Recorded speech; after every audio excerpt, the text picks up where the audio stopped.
আসসালামু আলাইকুম রহমতুল্লাহি ওয়া বারাকাতুহু। হচ্ছে আমার শ্বশুরবাড়িতে আমি আসলাম আজকে দেখার জন্য। প্রচুর পানি, যা বলা বাহুল্য। এখানে পানি অনেক, প্রায় কোমর কোমর পরিমাণ পানি এখানে আছে। তো যাই হোক, আল্লাহ তাআলা সবাইকে হেফাজত করুক, আমরা এটাই কামনা করি। চারিদিকে মানুষের ঘরবাড়ি ডুবে গেছে, অনেকে ঘরে পাকশাক করে, অনেকে আবার ঘরের উপরে এই গাছপালা দিয়ে টং বানিয়ে থাকতেছে। খুব কষ্ট করতেছে মানুষে, কিন্তু আফসোস হলে এদিকে কোনো ত্রাণ বিতরণ হচ্ছে না।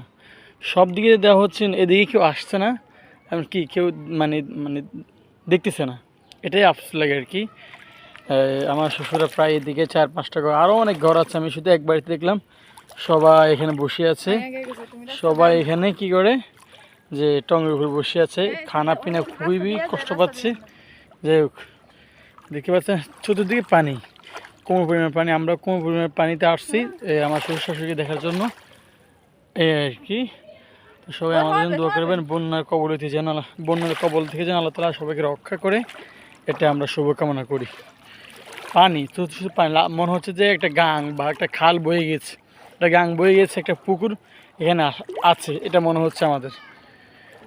এই আর কি, সব দোয়া করবেন।